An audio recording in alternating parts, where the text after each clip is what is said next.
Hey guys, welcome back to the Tenorshare channel. Have you installed iPadOS 27 beta on your iPad?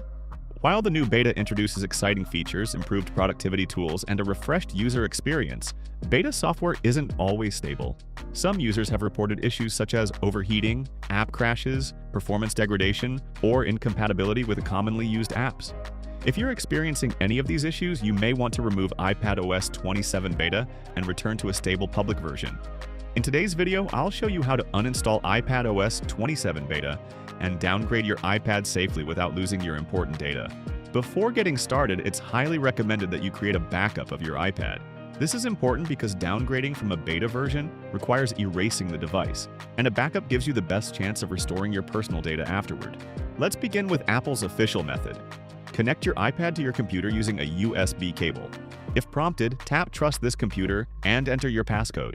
Open Finder on Mac or iTunes on Windows.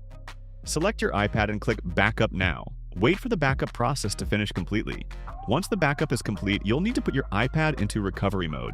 The button combination may vary depending on your iPad model. Your iPad will first enter the iPad recovery screen, and then you'll need to select recovery mode. After entering recovery mode, Finder or iTunes will detect a device that needs to be restored. Click Restore iPad. The computer will download the latest stable iPadOS firmware from Apple and begin reinstalling the system. Depending on your internet speed and device model, this process can take some time.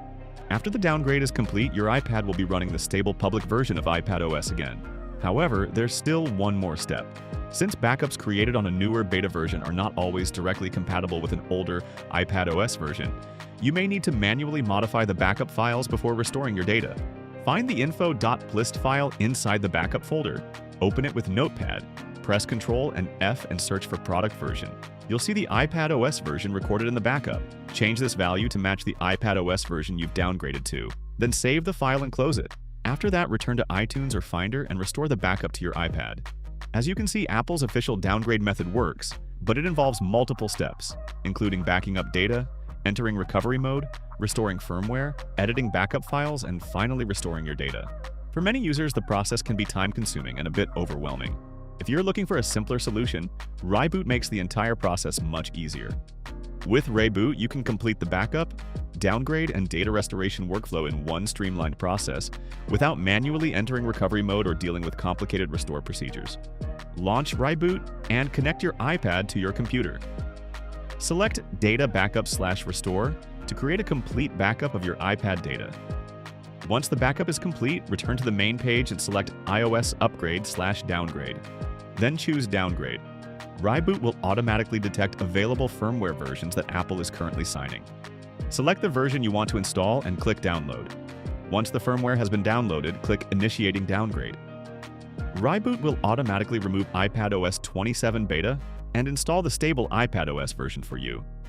The process usually takes only a few minutes.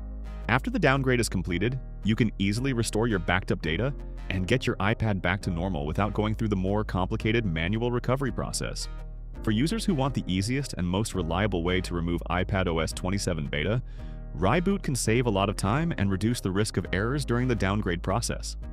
And that's how to uninstall iPadOS 27 beta and downgrade your iPad to a stable version. If this video helped you, don't forget to leave a like and subscribe to the channel for more iPadOS and Apple tips. Thanks for watching, and I'll see you in the next video.